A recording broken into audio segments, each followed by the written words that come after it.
I was a skeptic who came to faith through asking hard questions. I'm a longtime Christian whose faith was challenged by hard questions. Whatever your story is, we all ask questions.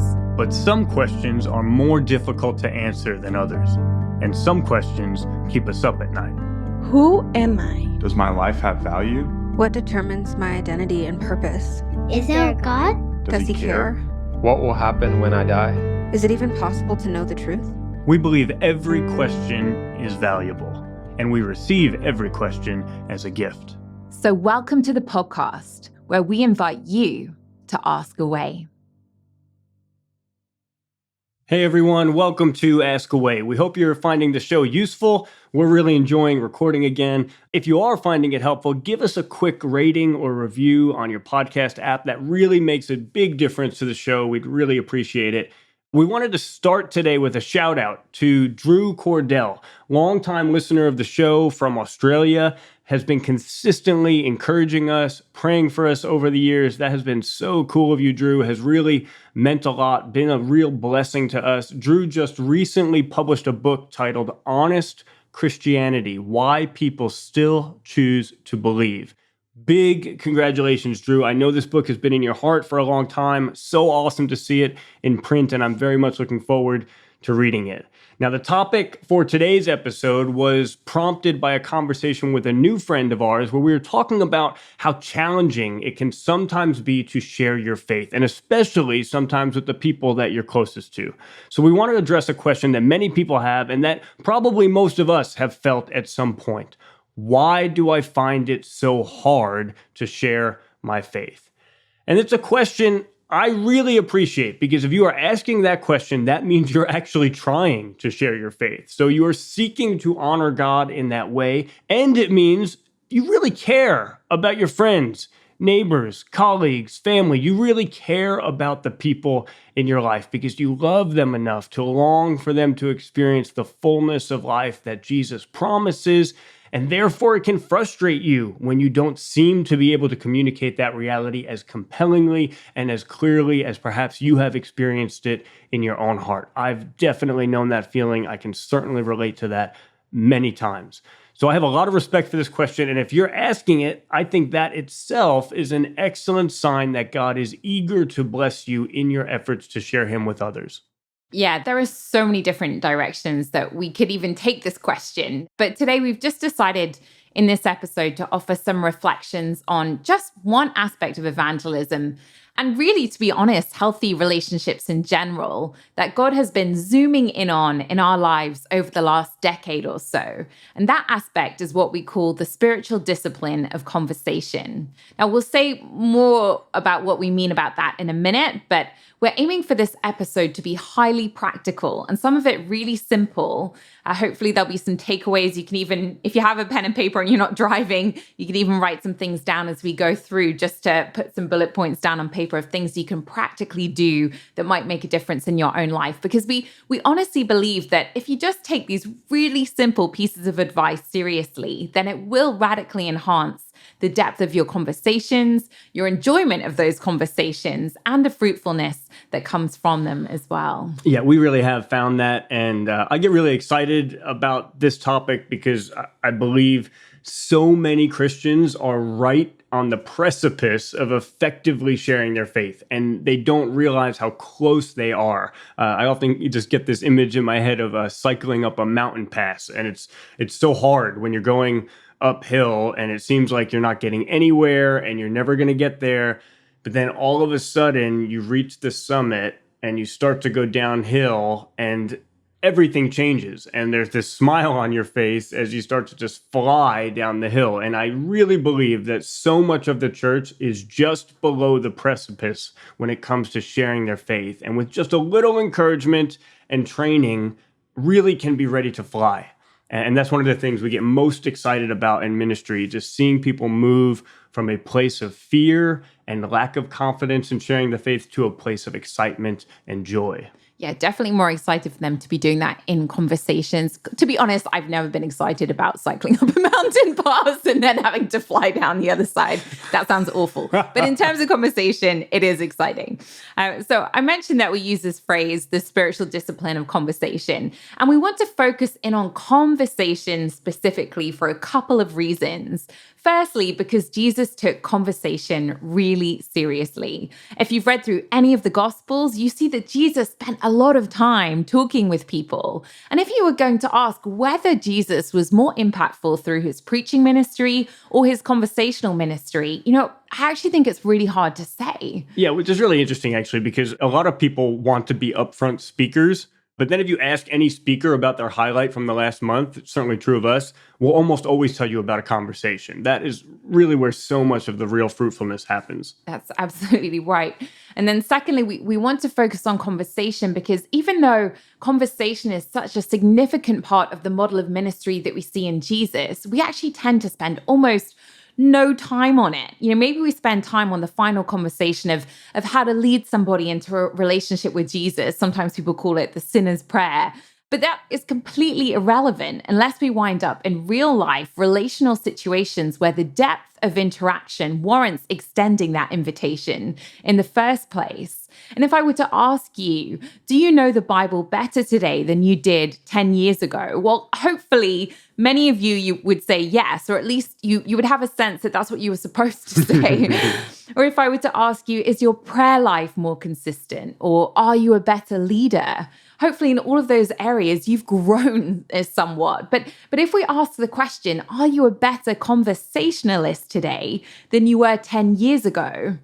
Does that question even really make sense to you? I find that most people, they kind of have this deer in headlights look when asked that question. It's such a harder question to answer compared to the other ones. And I think the problem is that we don't take conversation seriously enough as a spiritual discipline and as an essential aspect of Christian discipleship.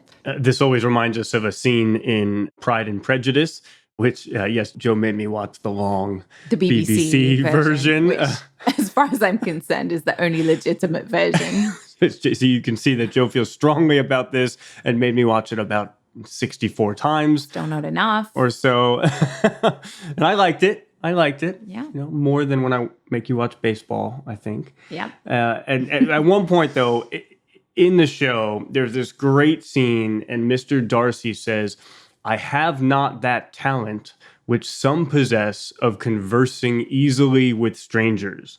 To which Elizabeth gives this brilliant response where she says, "I do not play the piano so well as I should wish to, but I have always supposed that to be my fault, because I would not take the trouble of practicing."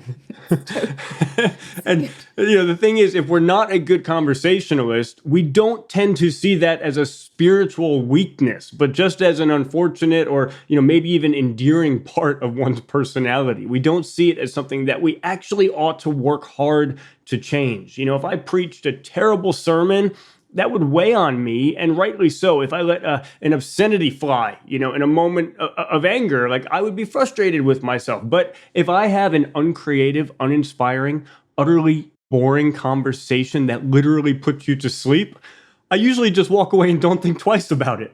But I think that that's a serious error in our understanding of Christian discipleship.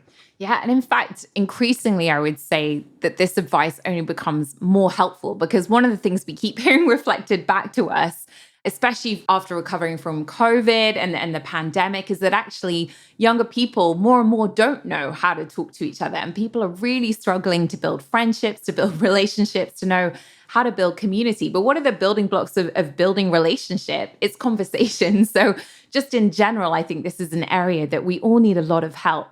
So that's why we're focusing there today. And that scene from Pride and Prejudice, it could actually be a commentary on Colossians chapter 4, verses 5 and 6, which say, "Be wise in the way you act towards outsiders. Make the most of every opportunity," or another translation says, "make the best use of the time."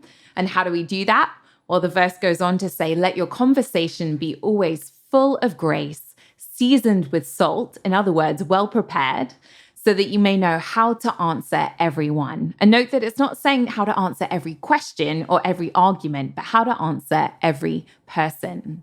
So how can we make the most of every opportunity? Well, the Bible says by starting just with your everyday conversations. So we want to share a few pieces of advice for investing more intentionally in conversation. There are about 8 pieces of advice. Each one is pretty short, but we've personally found them to be really powerful when they're actually put into practice. And so our first piece of advice or encouragement is to be multilingual. And that's wonderful if you can do that in terms of literal languages, but here we mean in terms of being able to speak competently about the things that matter most to the people who you care about and feel called to. And so one example of this in my life is that my dad is a big New York Yankees fan. And more than 20 years ago, when I first gave my life to Christ, it was hard on my family. And understandably so. My parents sent a son off to college. And in a very real sense, after my freshman year, I was a different person that returned home that next summer. There was a real sense in which they lost a son. And, at the time, I wasn't mature enough to really appreciate how difficult that would have been. And I was saying things like, but I'm treating you better as my parents. I'm treating my brother better. Why can't everyone just be happy about this? But I think from their perspective, they didn't care if I was better. They loved the son they sent off to college, and that son never came home. And that was challenging. And I also think that for my dad, again, I think very understandably, his role as my father was very central to his identity.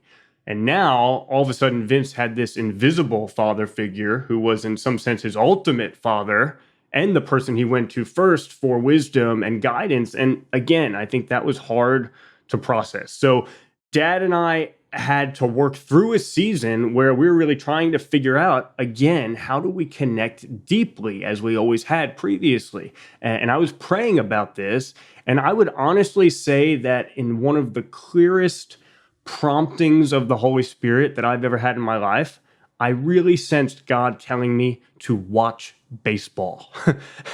and I thought, really, God? Baseball? Like, that's the grand plan for my relationship with my parents and my longing to share you with them?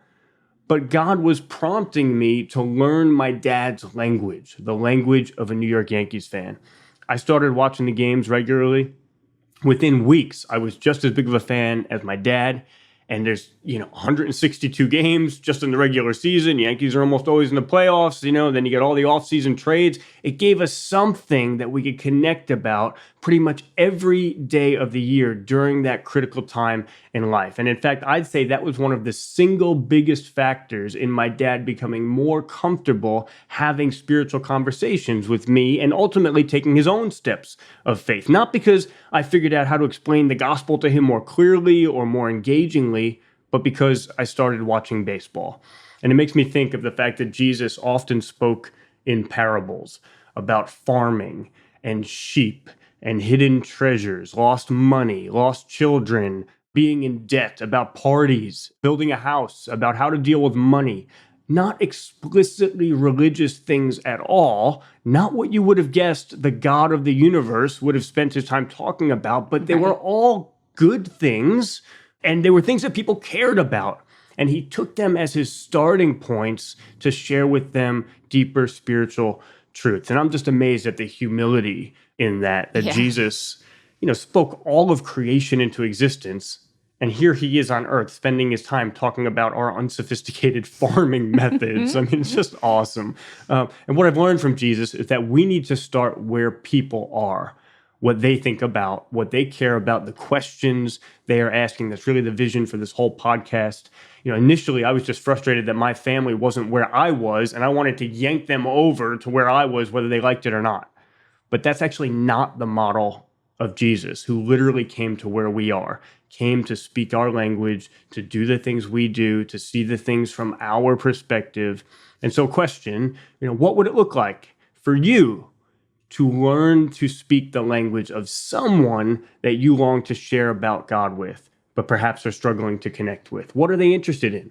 What do they enjoy? What do they care about? What is one concrete thing you could do to learn to better speak their language? Maybe spend some time thinking about that and praying about that later today.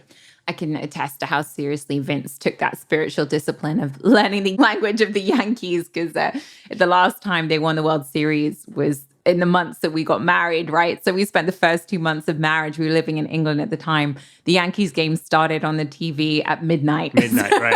Right. 7 p.m. Eastern, 5-hour time difference. Oh, midnight till 4 a.m. every night. Oh, yeah. Mariano Rivera was closing out the World Series. And I was Joe was like just trying to stay awake. And I'm like, I made it to the are top you of the watching, ninth hon? inning. And she said, Yeah. Yeah, I could not go the distance. All right. A second piece of advice, be goal setters. Now, I've been so inspired by my parents in this. You've probably heard me say before, my dad is a pastor. And so after being in the church for a very long time, my parents they found that their whole life basically revolved around the church. And they reached a point where they didn't actually know many people who weren't Christians anymore, because so many of their relationships were based in their church life. And so they decided that wasn't good. And so they set a goal. They joined a golf club, and then they set just this one basic goal of playing golf once a week, but every time they would go around in a different four. And the goal was that whoever they happened to be paired up with that week, they needed to have one faith conversation each time they were going around the golf course. And then they would hold each other accountable to that, because they'd have to come back and talk about how did it go this week? And, that was like a long-term investment. And they spent 2 years just gradually sowing into their community, just talking about Jesus, showing the love of God. And then 2 years in, our church was having a Christmas carol service, which is always an amazing opportunity in the UK to invite people along to church. And so my parents decided, well, that year, let's have the carol service, and then let's have a dinner party at our house afterwards, and let's invite our friends from the golf club. So I think they sent out 22 invites, and I think 21 people came and responded yes. Can you imagine how encouraging that was, that a member of the congregation just, shows up for the Christmas services and sees that your pastor has brought 22 non-Christians to the evangelistic carol service? I mean, talk about like setting the bar. But I love that. They set a goal and then they stuck with it. And out of that event and those relationships that continued, they've continued to see the most incredible fruitfulness just from taking that simple step of faithfulness a number of years ago now. So I want to ask the question, what about us? Are we intentional in setting goals to have meaningful conversations with our loved ones, our colleagues, our friends, the people we know we're going to see, and the people we don't? Do we consistently find ourselves looking back and thinking, oh, well, I had a great time on that trip, but I'm not sure how that person is actually doing. We didn't actually get around to asking the questions I was hoping to ask. I just didn't make the most of that opportunity. Now, personally, I found the difference between whether or not those conversations actually happen in my own life comes down to the simple act of whether I set goals in advance or not. It's a small thing, but it makes a huge difference. Now, of course, it's not in my control what the results of those conversations are going to be, and nor should it be. That's not even the point. The goal is to love people well, not to manage them or manipulate them to certain ends. But you know what? It is largely in my control whether or not those conversations take place in the first place, whether I take the time and make the effort to intentionally create the space for those meaningful interactions. And I know some people, you may flinch at the idea of setting conversational goals because we just sort of think, well, conversations, they should just be spontaneous, right? We should just go with the flow and just see what God wants to do in the moment. And of course, that is part of it. But we also recognize it to be true in other areas of our lives, that it's a good thing to set concrete goals. I mean, how many of you have ever successfully improved your physical fitness without setting goals? I know for a fact, if I don't set multiple alarms to wake up early to exercise, it's never going to happen. Let's be honest. Even then, it probably won't happen. I think nothing like trying to do a workout with a 3-year-old and 5-year-old, like hanging off your leg or climbing on your back. It's very entertaining. Actually, our 3-year-old JJ is now amazing at planks, by the way. He's better than me, which is a little depressing. But, why are we willing to be diligent when it comes to physical fitness, but not when it comes to sharing the gospel, the most important truth we know, and the one that actually has the power to transform a human life, not just momentarily in a physical sense, but in an eternal sense as well? It just doesn't make any sense. And I wonder if sometimes maybe the reason we don't like setting concrete goals is because it opens us up to the possibility of failing. But I actually think one of the greatest gifts about being a Christian is that Jesus' sacrifice should free us to be willing to fail, not to be afraid of failure, because we know that our identity and our value is by God's grace alone and not by any record of our successes or failures. So we can just go for it. So a question for all of us on this one: what conversational evangelistic goals are you pursuing at the moment? And how are you then sharing them with others and pursuing them in the context of your community? That's good. I find that one really convicting. I think about how many goals I've set in just a work context or a sports context, and often how few, with the thing that actually means the most to me. That's good. A third piece of advice now for conversation. This one's huge. It's to be question ready. Jesus was in the habit of asking a lot of very good questions. Do you want to be well? What are you looking for? Who's your neighbor? Which one of you is sinless to throw the first stone? To what then can I compare the people of this generation? What are they like? Why does this generation ask for a miraculous sign? Who do you say that I am? Why do you call me good? Which is lawful on the Sabbath, to do good or to do evil, to save life or to kill? What good is it for a man to gain the whole world, yet forfeit his soul? There's something like 157 of Jesus's questions that are recorded in the New Testament. But then if you ask, how are we at asking questions? Well, as a society, I think we're generally pretty terrible. I mean, if you think about our most common questions in life: how are you doing? Did you have a good summer? Did you have a good vacation? What's up? How's work? How's school? Did you see the game last night? Isn't the weather terrible? I mean, easily 90% of our questions stay on the surface of life and can be answered with either yes, no, or fine. And the reason then that we find it so difficult to get from shooting the breeze to Jesus is because usually all we're doing is shooting the breeze. We wouldn't find it so difficult if we were in the habit of regularly entering into meaningful conversations. Just that middle ground where maybe we're not talking explicitly about Jesus yet, but we're also not just having superficial conversation, meaningful conversation. Jesus makes his way into those conversations quite naturally. And so we need to be in the habit of asking better questions. Personally, I have a list of questions that I like on my computer, and I have a Microsoft Word document, and they're questions that try to get beneath the surface and onto meaningful topics without being threatening. And then I try these questions out. Some questions I try work great. I keep it on the list. Others fail miserably, take it off the list. And then I just read over that Microsoft Word document and amend my list of questions from time to time. Just read that over a few times a month. And that way, when I meet someone, hopefully the questions that I just have rolling around in my head are hopefully ones that God has led me to and that are meaningful, rather than just conforming, by instinct to whatever boring questions our culture tells me I should ask the person in front of me. So here are some questions I like. If you find some of these useful, I'll just run through them really quickly. But feel free to write into the show if you want. I'm happy to send you my list. Here's my list at the moment. What was the best part of your week? What was the worst part of your week? Even just that change, instead of saying, how was your week? And somebody responding, fine, but saying, what was the best part of your week? An open-ended question that allows someone to share. Big change. What's been on your mind most recently? What was the happiest time in your life? And what made it so happy? What are you good at? What are your dreams for the future? If money wasn't an issue and you could do anything you want, what would you do? Or similar, what would you do tomorrow if you knew you could not fail? Or what do you wish someone could do for you that you can't do for yourself? I like asking about a person's family history. What were you like as a child? Do you think you're different now? What is your best childhood memory? Who in your family are you most alike? Who are you most different from? And in what ways? Who are you closest to in your family? Are you close to your other family members? That helps to surface any potential family tension or conflict. Who's your best friend, and what's the best thing about them? How would your best friends describe you? I find that often gets a better response than tell me about yourself. People feel uncomfortable kind of just talking about themselves. At least most people do. But asking, at least you should. But asking, about what best friend kind of, describing you, you often get kind of a fuller answer there. Who's had the most significant influence in your life? How so? Or a bit more vulnerable here, what would you change about yourself if you could change one thing? What's missing in your life? I was asked that question just a few months ago, and it did you really, say?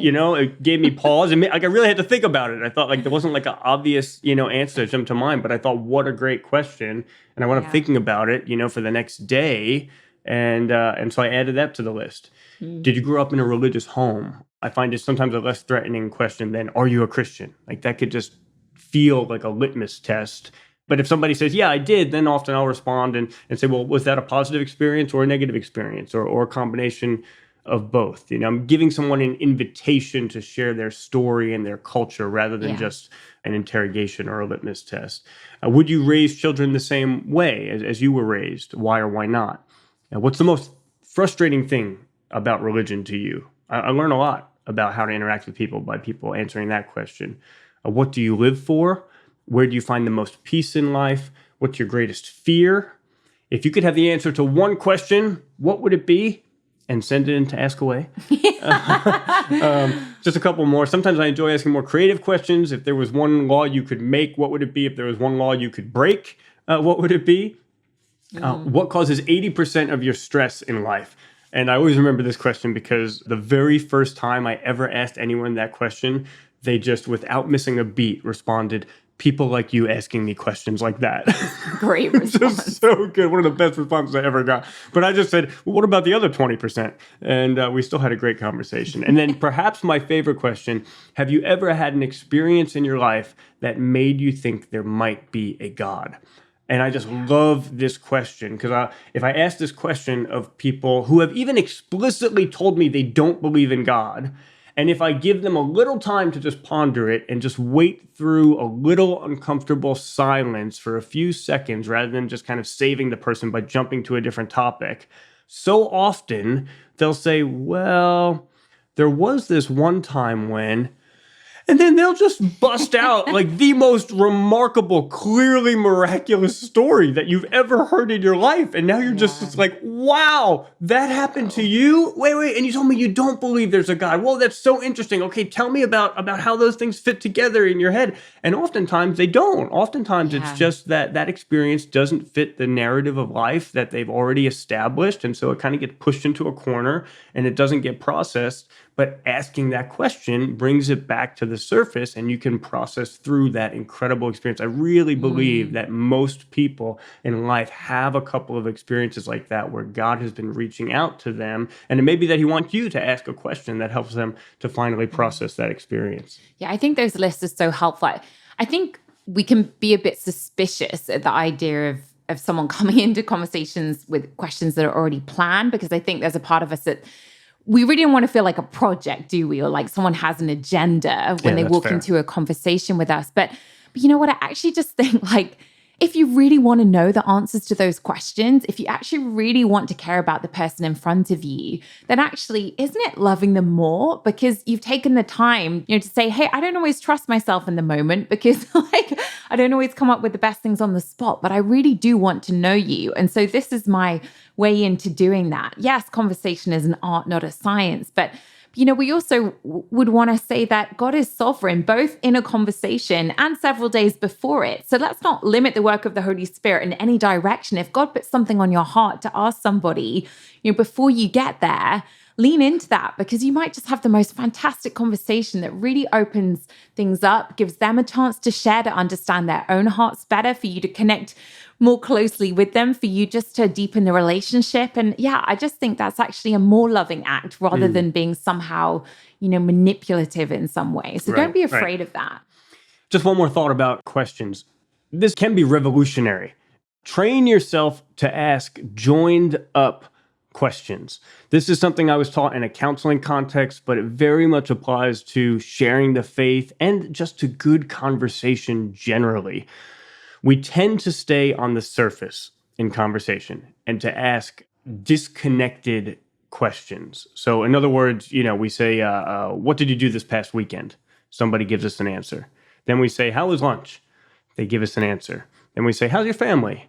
And they give us an answer. You see, each of these questions are just completely independent. Every time we get an answer, we shift gears to a completely new topic. And the answer that we get to one question has no bearing on what we ask next. But joined up questions go deeper by responding to the information someone actually gives you in their previous response. So let me give you an example of this from an actual conversation in my life. I had just met someone. I was sharing a meal with them and a couple friends. I said, well, what did you do this past weekend? And he said, I was renovating a room in our basement. Now, usually I would just say, cool. Do you have any plans for this coming week? And I would just shift the topic. But in this case, I stayed on topic. I asked a question about the answer he had given. So he was renovating a room in his basement. So then I said, well, how come you decided to renovate this room in your basement? And then he said, well, my wife wants her sister to move in. And now I thought, okay, this is getting a little bit more interesting. And then I said, was that an easy decision for you guys to have your sister-in-law move in, or was it a difficult one? Oh boy. And then, then everything just came out about all this relational tension between him and his wife, about the sister-in-law moving in and the brokenness in relationship, and how are they ever going to forgive each other, and the possibility of reconciliation through repentance. And literally, that's what we were talking about. Yeah. So now we're just right in the middle of all these gospel themes, and it was just below the surface. It was two more joined up questions below the surface, but we so rarely get there. Linking our questions in this way allows you to go so much deeper in conversation. And it's not a trick. It's just a matter of actually listening well to the information that someone discloses to you and caring enough about them to want to get beyond just the initial superficial answer. In fact, in my experience, a person's first response is often almost a subconscious test to see, are you really listening? And do you really care enough to hear about the mess, which is only 2 questions away?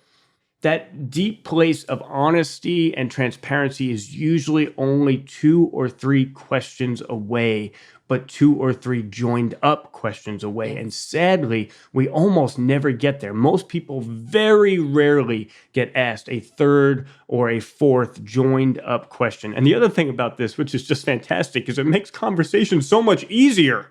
Because you don't have to come up with 100 different questions on 100 different topics. And you can actually listen to what the person in front of you is saying, rather than spending your time not really listening to them, but thinking, oh no, they're almost done with their answer. I'm going to have to ask a question about a different topic. Which topic should I go to next? No, instead you can just ask more about what that person has actually brought up. You just roll with what the other person gives you, and it's actually exponentially more fruitful.